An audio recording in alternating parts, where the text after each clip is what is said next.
Siin dabalatee hawaasni addunyaa walitti bu'iinsa bulchiisa naannoo Amaaraa keessa jiru furmaata karaa nagaa akka argatu gochuuf humnoota wal falmaa jiran irratti dhiibbaa akka taasisu kaawunsiliin nagaa kan bulchiinsa naannoo sanaa gaafatee jira.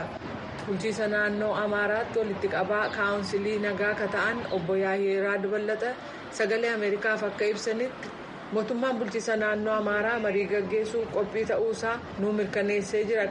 Akkasumas tokkummaa uummatanii mariif akka qophaa'an gochuuf hoogganoota faannoo waliin kaawunsiliin kun dubbataa akka jiru ibsan.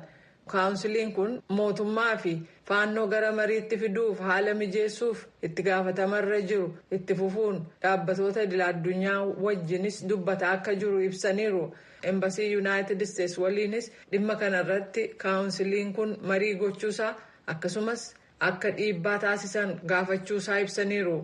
Gama kaaniin humnootiin mootummaa fi hidhattoota faannoo gidduutti walitti bu'iinsoonni gaggeeffaman dhiittaa mirga namoomaa dhaqqabsiisan yaaddessaa ta'ee itti fufuusaa kan ibse isa makoon walitti bu'iinsi kun mariin akka furamuuf roobii dheengaddaa gaafachuunsaa ni beekama. Qaamonni walitti bu'iinsa kana keessaa harka qaban hundumtuu haalduree tokko malee dhukaasa dhaabuudhaan furmaata karaa nagaa barbaachuuf cichaan akka hojjetamuuf irra deebiin gaafatamuusaa gabaasuun keenya ni yaadatama.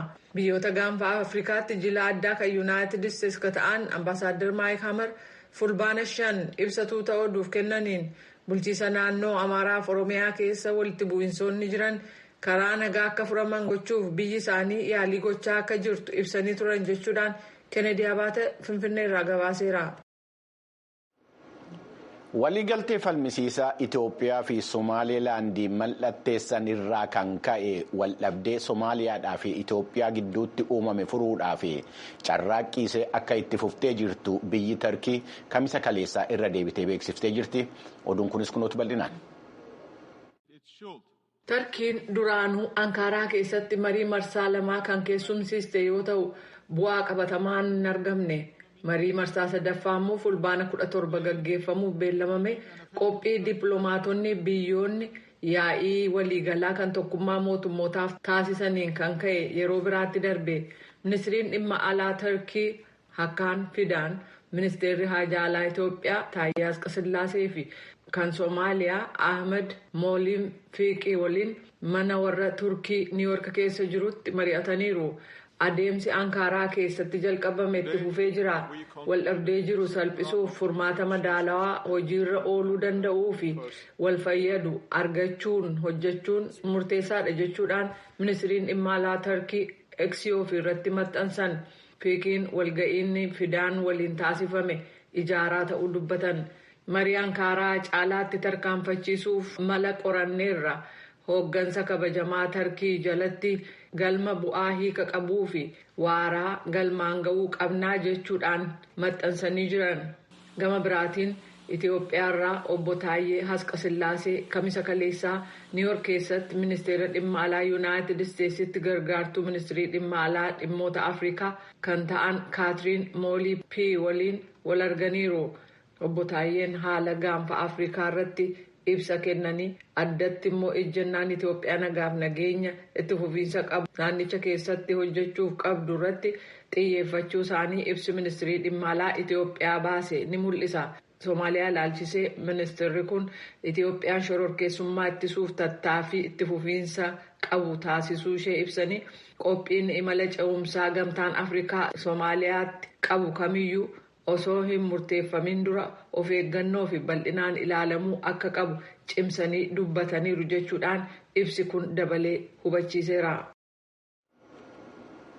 Israa'el guyyoottan dhufan keessatti Libaanoos keessatti yaada dhukaasa dhaabuu irratti mari'achuu akka itti fuftu muummichi ministeeraa biyyattii Beenjaamin Netanyaahuu jimaata har'aa ibsanii jiru. Daran hammaachuun walitti bu'iinsa kanaa lammiilee nagaa kan gamlachuu kanneen gara biyyaatti deebi'uu fedhan qofa akka rakkisu Waashintan akeekkachiistee jirti. Ministiriin haajaa alaa Israa'el kamisa kaleessaa waamicha addunyaan garee Hizboollaa Iraaniin deeggaramu waliin dhukaase akka dhaabatuuf dhiyaate fudhatama dhabsiisuun haleellaa qilleensarraan gaggeessee Labanan keessatti namoota nagaa 100 lakkaa'aman ajjeese. waraanni naannoo sanatti akka babal'atu sodaa jirus hammeessee jira. Haleellaan Israa'el jimaata har'aa magaalaa daangaa Lebaanan Sheebaa keessatti gaggeessite daa'imman 4 dabalatee miseensota maatii tokko 9 ajjeesu kantiibaan magaalattii Mohaammed Saab Rooyitersiif himaniiru. Haleellaa Israa'el Lebaanan keessatti guyyaa wiixatarraa eegaltee gaggeessite lubbuu namoota 600 olii galaafachuu ministiriin fayyaa beeksiseera. Hizbollaan jimaata har'aa naannoo magaalaa Haayifaa kan gara kiiloomeetira 30 fagaattee argamtu Kiriyaat Ataataa magaalaa Taayiberiyaas irrattis rookeeta dhukaasuusaa ibseera. Kunis haleellaa Israa'el gandoota magaalotaa fi namoota nagaa irratti raawwatteef deebiidha jedheera. Humni ittisa qilleensaa kan Israa'el rookeeta Hizbollaan dhukaase hedduu miidhaa isaan geessisan daangessuusaa ibseera. Waraanni Israa'el xayyaarota nammaleeyyii 4 naannoo Lebaanan irraa gara maadhee humna galaanaa Rooshaan Kiraa daangaa Lebaanan qaxxaamuranis to'achuusaa ibsee jira. Hoogganaan Sudaan Abdul Fattah al-Burhaanii lola biyya isaanii keessatti adeemaa jiru xumuruudhaaf akka barbaadan ibsanii garuu ajajaan waraanaa isaaniin mormaa jiranu bakka humnaan qabatanii jiran keessaa waraana isaanii ittuu hin baasin taa'anii mari'achuu akka hin dandeenye ibsaniiru. Oduun kunis bal'inaan kunooti. Hoogganaan raayyaa ittisa biyyaa Abdul Fattah al-Burhaanii walgahii yaa'ii waliigalaa tokkummaa mootummootaa irratti hirmaataa turanitti Niiwuork keessatti gaazexeessotaaf ibsa kennaniiru. Waraana dhaabuu akkasumas nagaaf tasgabbii deebisuuf fedhii guddaa qabna. Kunis haal duree tokko malee ta'uu qaba jedhan. Haa ta'u malee mariin akka eegaluuf haal duree hedduu ibsaniiru. Humni Hamdiitii yoo ba'e malee waliigaltee hojiirra oolchan. Kanaaf gonkumaa waliin hin teenyu jechuudhaan morkataa isaanii hoogganaa humna deeggarsa saffisaa Mohaammed Hamdaan Dagaaloo kan Hamdiis jedhamuun beekaman eeruudhaan dubbataniiru.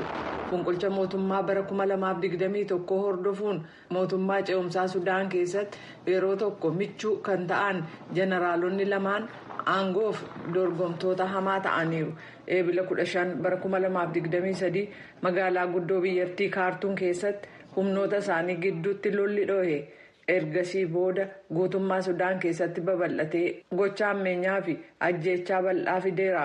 Waraanni Sudaan kamisa kaleessaa barii magaalaa Kaartuum keessatti haleellaa humna deeggarsa saffisaa irratti kan bane yoo ta'u erga waldhabdeen kun jalqabee tarkaanfii guddaa mul'ate ta'uu maddeen waraana Sudaan keessaa fi namoonni bakka sanatti argaman himanii jiru. Burhaaniin waa'ee lola haaraa humnoota isaaf kan RSF gidduutti kamisa darbe Kaartuum keessatti ka'e ka gaafataman ta'us ibsa haaraan kennine. Kamisa kaleessaa al-Burhaaniin falmii waggaa kan yaa'ii waliigalaa tokkummaa mootummootaa irratti haasawaa dhageessaniiru. Haasawaa isaanii irra caalaasaa waa'ee wal waraansa biyya isaanii keessaa dubbachuuf itti fayyadaman. Morkataan isaanii Hamdiit immoo haasawaa gumii waliigalaa tokkummaa mootummootaaf qopheessan miidiyaa hawaasaa kan ofii X irratti maxxansanii jiru.